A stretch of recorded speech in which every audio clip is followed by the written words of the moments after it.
Olá a todos, bem-vindo ao meu canal. Para quem não me conhece ainda, eu sou a Júlia Galves. Hoje eu gostaria de responder a pergunta de uma chaminha, né, que me mandou falando que o gêmeo dela casou, eu acho que ano passado, ano retrasado, enfim, e que aquilo para ela tinha sido realmente um baque, tá? É muito comum, né, assim como as polaridades conscientes nos últimos 2 anos estão se reconectando com outros vínculos de alma, com histórias curtas, histórias um pouco mais longas, enfim, mas vínculos que são necessários, né, que precisam ser encerrados, que precisam ser vivenciados, sejam kármicos, seja alma gêmea, seja um gêmeo de alma, tá? Que vem trazer, né, uma limpeza ainda mais profunda de questões que a gente tem, tá? Do outro lado, os gêmeos também estão sendo levados a finalizar coisas, né? É que na nossa mente, a partir do momento que a pessoa está casando, pronto, acabou, essa pessoa vai passar o resto da vida com a outra. E às vezes pode ser.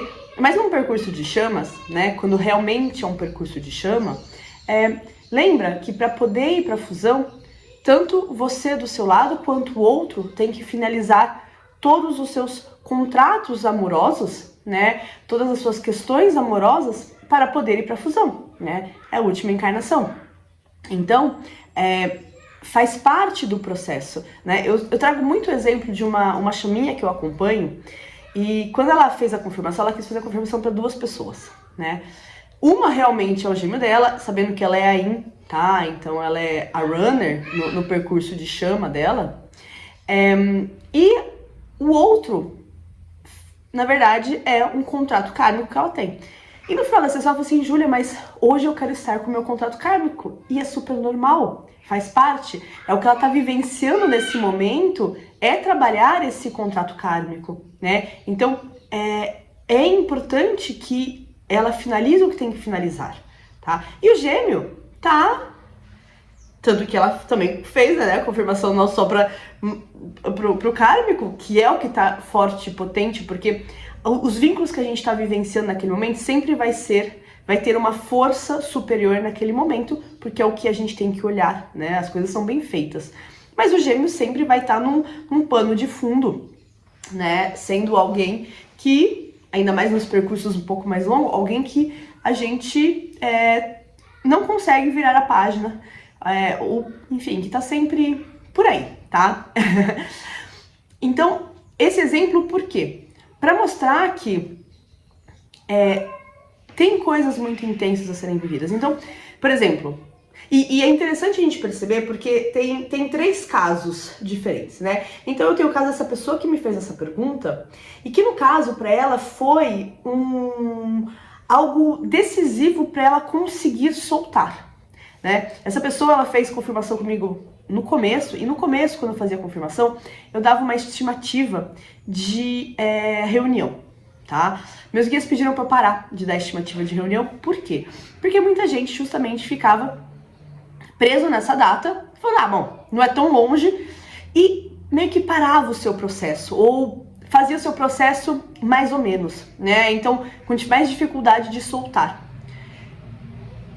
E, em geral, essas pessoas, o que acontece? Claro que a reunião não acontece naquele momento, porque aquilo é uma estimativa do que eles são capazes de fazer. Se você para de fazer seu processo, você não vai se reunir naquele momento. É normal, a gente tem várias etapas, vários momentos que têm que ser vivenciados para poder chegar naquilo. Se a gente faz isso no tempo que está planejado, a gente vai chegar em tal tempo. Se a gente ficar travado aqui, a gente não vai chegar lá, né? A gente não vai dar um pulo daqui para cá. Então pediram para eu parar de falar.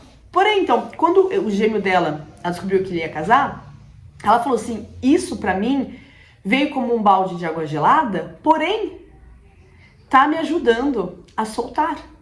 Então, claro, de uma maneira um pouco defetista, do tipo, então vem acabar talvez com uma ilusão de como seria, a ilusão do que o ego achava que ia ser o processo, né? Para que aconteça o real processo, né? Então, vem realmente como uma força aí para ela continuar avançando. O outro caso que eu tenho, uma outra chaminha, que descobriu esses dias que o gêmeo estava grávido, junto com a sua companheira, né, que eles iam ter um bebê.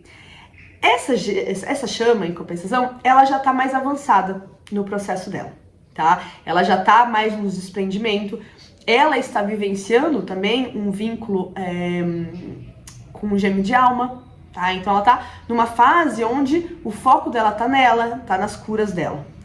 Ela já teve uma reação totalmente diferente, porque uma das grandes preocupações dela, por exemplo, é que ela já é mãe, ela já tem filhos, e o gêmeo não era. E ela ficava nisso, né? Mas eu não quero que ele perca essa oportunidade, porque eu já tenho filhos e não sei se eu irei ter mais com eles.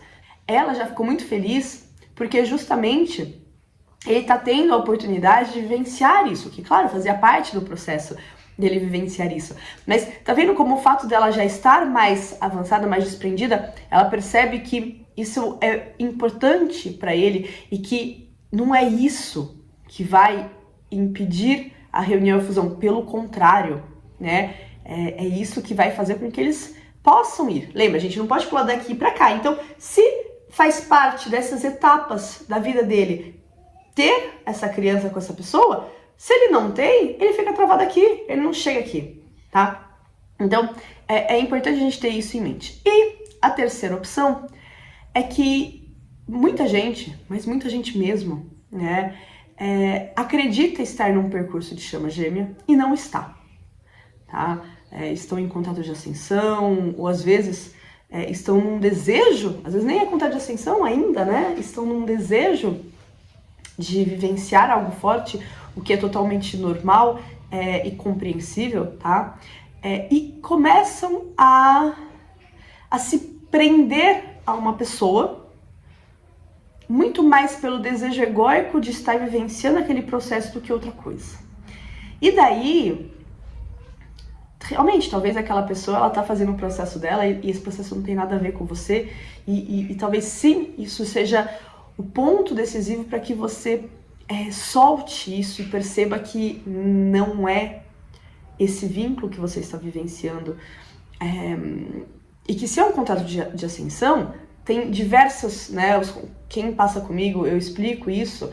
O contato de ascensão, cada dupla tem o seu contrato, né? Vai ter gente sim que escolheu ficar junto, tem gente que não, tem gente que nunca vai ficar junto, que são muito mais dois amigos, duas almas muito amigas que vêm se espelhar e se ajudar a fazer esse processo de elevação, tá? Então, de qualquer maneira, o que o outro está fazendo diz respeito ao outro. É claro que, eu repito, a gente sempre vai ver o que esse espelhamento da atitude do outro traz para nós. E daí sim a gente vai trabalhar essas questões, né? Não é o outro que está fazendo com a gente. Ele está fazendo alguma coisa e que dentro da gente já tem uma emoção ligada a esse tipo de atitude que dói, tá? E a gente tem que trabalhar isso, tá? E a gente tem que buscar nos conectarmos com a gente, com o que é a nossa missão de vida aqui, o que a gente veio fazer aqui, tá? E entender que talvez não seja nessa encarnação que você vai ficar com essa pessoa, talvez não seja para você ficar com essa pessoa, não seja o que a sua alma escolheu, né? E que talvez o seu ego está te prendendo a esse desejo porque tem um desejo de que aquilo poderia dar certo, né? Tem uma percepção do potencial que seria aquela relação, mas também de uma maneira muito racional. Talvez na prática não seria aquilo, talvez sim, teve uma conexão muito forte num primeiro momento, mas quando a gente está apaixonado é forte, né? Mas que a longo prazo não te traria felicidade, né? Não é aquela pessoa. E às vezes as pessoas estão se prendendo de conhecer pessoas legais, pessoas com quem realmente daria match, né? Então, perceba se o que você ama é a pessoa e nesse momento você quer a felicidade dela, seja com você ou não, ou se você ama a ideia de estar com essa pessoa, né? Do casal que vocês poderiam ser, da vida que vocês poderiam ter. Porque daí entra numa questão de apego, entra numa questão de posse, né? E entra também numa confabulação do que seria. Você não sabe, né? Então, traga para você o que você precisa. A vida que o outro está vivendo é o que o outro precisa viver, são as escolhas do outro. E quando a gente ama esse outro, a gente respeita essas escolhas, a gente entende. E o meu gêmeo casou o ano passado também, né? Eu achava que ele já era casado há muito tempo, descobri que não. Ele casou o ano passado, pelas razões dele, enfim, que não cabem aqui, é a vida pessoal dele, mas e tá tudo bem. E tá tudo como tem que ser. E não é isso que impedirá a fusão, né? Eu sempre digo, eu sempre trago pra vocês, existem um monte de casal de chama gêmea que os dois são solteiros e as pessoas não estão juntas. Não é isso que impede a fusão, tá? O que impede a fusão é a nossa não completude naquele momento. São os processos que a gente ainda tem que vivenciar, são todas essas barreiras que a gente tem que tirar de volta da nossa alma para que ela seja totalmente pura e divina, né? Aqui a gente está falando de um processo de ascensão, de um sair da roda de Sansara. Não é uma historinha de amor e o foco, contrariamente a outros vínculos, que é viver a história de amor, as dificuldades da história de amor, né? Aqui não, é realmente o processo individual para... Né? Ontem eu estava escutando um podcast que eu adoro da França, que chama Entre Homens.